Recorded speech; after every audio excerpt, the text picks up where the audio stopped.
Mère ours, avec ses oursons, supplie ce bébé de la laisser entrer dans la maison. Cela te fera. Si tu es nouveau ici, je t'invite à aimer la vidéo et à t'abonner à la chaîne pour m'aider à apporter de nouvelles histoires pour toi. Le froid était très intense et semblait être une force puissante qui maintenait tout autour de lui. Il gelait les lacs, durcissait la terre et plongeait la forêt dans le silence. C'était la période de l'année où même les plus courageux apprenaient à prendre soin de la nature. Une erreur pouvait avoir de graves conséquences dans cet endroit isolé. À l'intérieur de la maison, il faisait chaud, non seulement à cause du feu qui crépitait dans la cheminée, créant des ombres qui bougeaient sur les murs en bois sombre, mais aussi grâce à la chaleur de la vie familiale. Arsène et Colette étaient dans leur chambre, endormis après une nouvelle journée de travail difficile. La vie là-bas exigeait beaucoup d'efforts.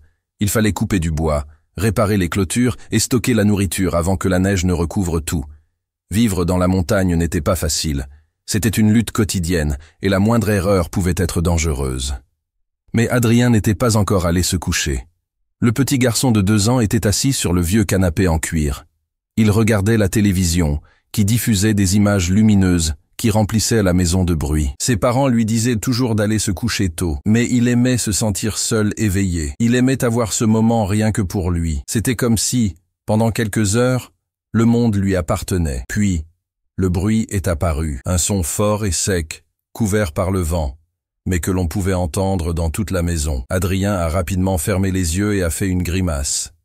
Il a éteint la télévision. Le silence a pris la place qui était auparavant remplie de bruit. Il est resté immobile, attentif. Il essayait de comprendre si le bruit n'était qu'une branche agitée par le vent ou s'il s'agissait de quelque chose d'autre, un impact différent. Plus intense cette fois. Son cœur se mit à battre plus vite. Qu'est-ce que cela pouvait bien être? Un animal? Un voisin? Mais il n'y avait personne à des kilomètres à la ronde. Son père lui avait toujours dit que lorsque quelqu'un sonnait à la porte à cette heure de la nuit, ce n'était généralement pas bon signe. L'incertitude lui pesait, mais la curiosité l'emporta. Il se leva lentement. Il sentit ses pieds s'enfoncer dans le tapis moelleux. Puis, il se dirigea vers la porte.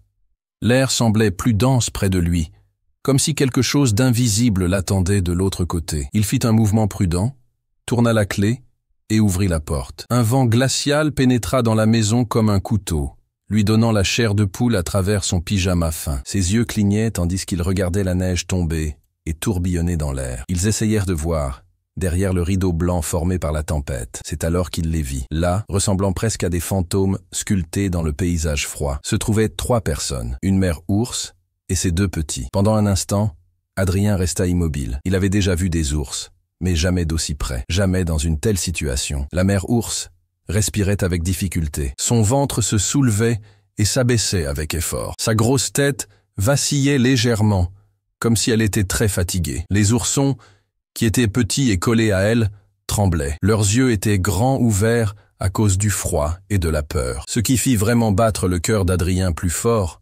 ce n'était pas seulement la présence des animaux, c'était la façon dont il le regardait. Il n'y avait pas de colère dans cet endroit, il n'y avait pas de danger. Il y avait quelque chose de différent, quelque chose qu'il ne pouvait pas définir. Un mélange de souffrance et d'angoisse. Comme si, même sans parler, ils demandèrent de l'aide. Son élan fut rapide. Il avança, entendant la glace craquer sous ses pieds nus. Et là, tout se passa en même temps. Il sentit quelque chose bouger rapidement derrière lui. Le bruit de pas rapides. Une main puissante lui saisit le bras et le tira en arrière. La porte se referma avec un bruit sourd. « Qu'est-ce que tu fais ?» La voix d'Arsène retentit comme un coup de tonnerre. Le visage de son père était empreint de surprise et de colère. Il regarda avec les yeux écarquillés ce qui se trouvait de l'autre côté de la porte. Adrien tenta de se libérer en pointant du doigt vers l'extérieur. « Papa, attends! Ils sont blessés! Ils ont besoin de notre aide. » Arsène respirait profondément. Il essayait de comprendre ce qui se passait. Sa première réaction était de s'occuper de son fils et de l'éloigner de tout danger. Il savait qui étaient ces animaux. Il savait de quoi ils étaient capables. Mais en regardant Adrien dans les yeux, il vit quelque chose qui apaisa sa colère. Une lueur de compréhension, d'affection, qu'il avait lui-même ressenti un jour. Colette entra dans le couloir. Ses cheveux étaient en bataille. Son visage endormi prit rapidement une expression inquiète. Que se passe-t-il? Avant qu'Arsène n'ait pu répondre, un nouveau bruit à l'extérieur attira son attention. Un son doux et lent, comme une demande silencieuse. Arsène hésita. Il savait ce qu'il devait faire. Il devait fermer cette porte, éloigner Adrien et continuer sa vie. Mais une partie de lui l'en empêchait. Il regarda Colette et chercha une réponse dans ses yeux. Lorsqu'elle fit un pas en avant et posa doucement sa main sur son bras, il comprit qu'il avait déjà pris sa décision. Lentement, il rouvrit la porte. Le froid envahit à nouveau la maison. Mais cette fois, il s'en moquait. L'ours resta immobile, sans bouger. Elle semblait attendre. Elle semblait comprendre que ce moment était plus important que tout le reste. Arsène poussa un profond soupir. Pour la première fois depuis de nombreuses années, il décida de faire autre chose que de simplement réfléchir. Il fit un pas en arrière et bougea légèrement la tête. Fais-les rentrer. Adrien ne pouvait pas détourner les yeux. Il trouvait cette scène très intéressante et ressentait également beaucoup d'émotions. Je n'aurais jamais pensé pouvoir être si proche de créatures aussi grandes sans avoir peur. En fait, il y avait quelque chose en elles qui donnait envie de les protéger. Arsène, cependant, restait nerveux. Assis à la table en bois, il regardait la cheminée. Mais son esprit était ailleurs. Il pensait qu'il y avait quelque chose qui clochait. Ce n'était pas seulement parce qu'il y avait 3 ours dans la maison. C'était ce que cela représentait. Ils n'étaient pas là de leur plein gré. Ils fuyaient quelque chose. Arsène savait que, au milieu de cette montagne lointaine, tout animal qui courait un grand danger. Colette, sans faire de bruit, retirait les morceaux de bandage qui recouvraient les blessures de l'ours. Elle aussi avait le sentiment de ne pas savoir ce qui allait se passer, mais son cœur lui disait qu'il ne pouvait pas simplement ignorer la situation. Le regard de cette mère était fatigué et plein de tristesse. Il en disait plus long que n'importe quel mot. Ils avaient fait la seule chose à faire. C'est à ce moment-là que le premier bruit se fit entendre. Dehors, presque imperceptible, quelque chose bougeait au milieu du bruit du vent. Un bruit lointain, semblable à des pas dans la neige. Arsène leva les yeux aussitôt et ses muscles se raidirent.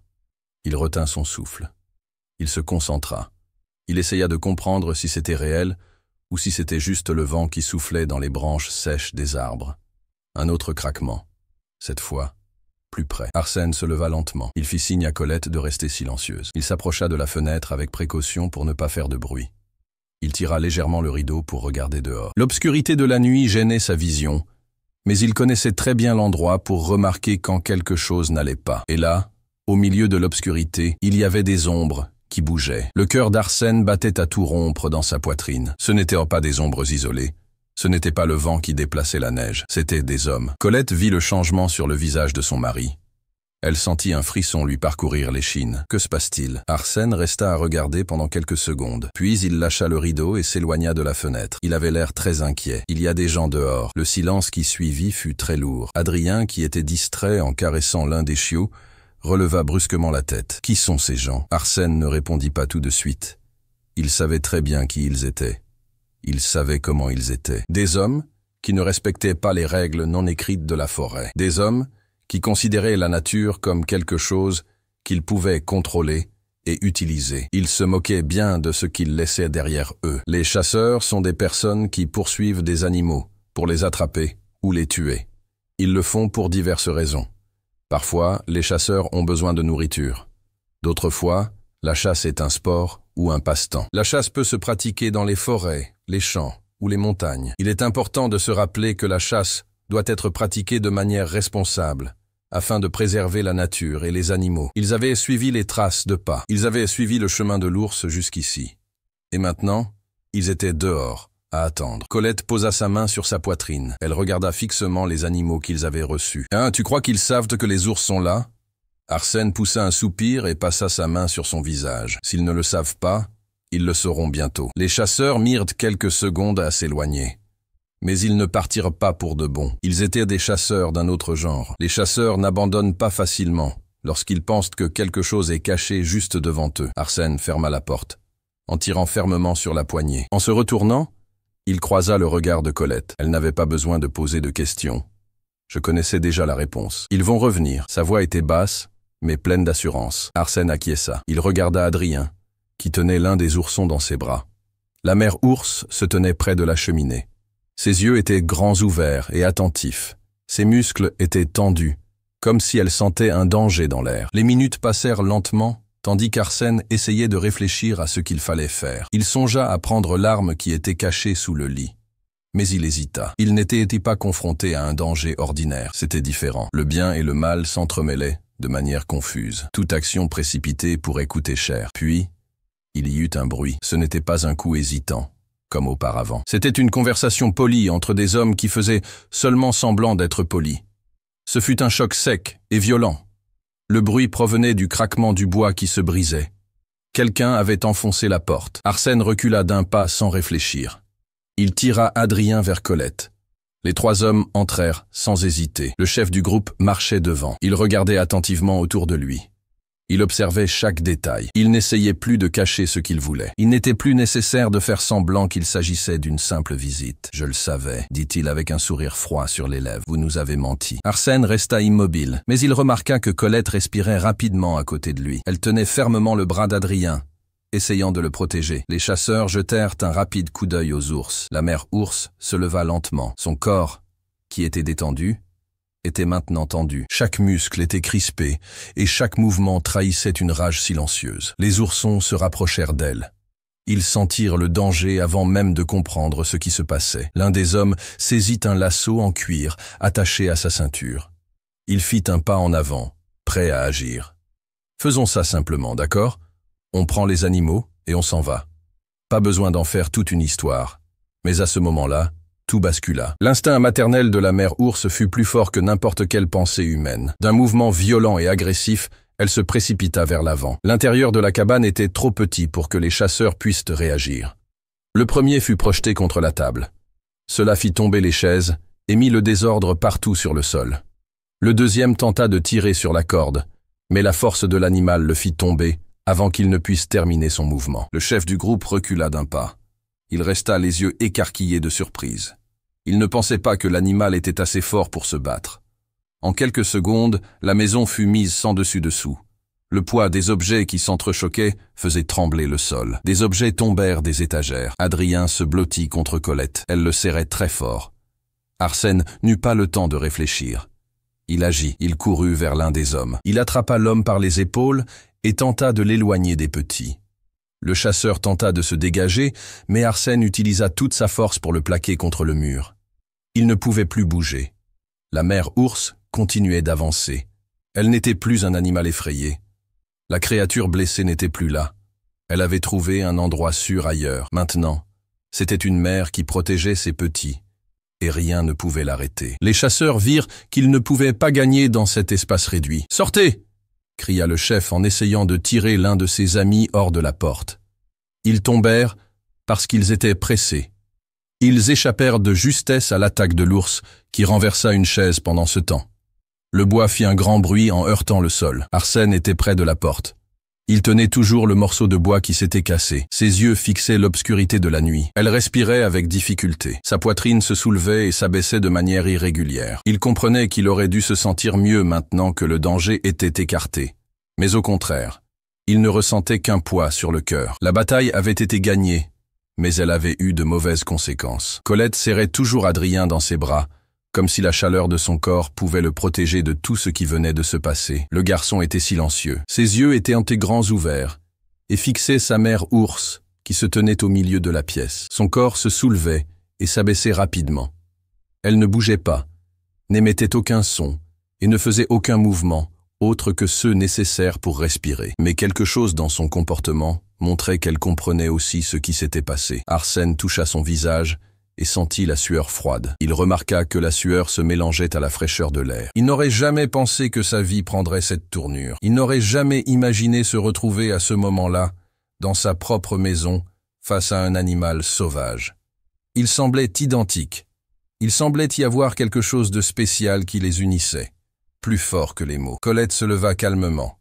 Elle lâcha Adrien juste un instant pour se rapprocher d'Arsène. Ses yeux cherchèrent les siens, essayant de trouver des réponses. Que va-t-il se passer maintenant? Sa question était simple, mais elle avait plusieurs significations. Arsène ne répondit pas tout de suite. Il regarda la cheminée. Les petits étaient recroquevillés là.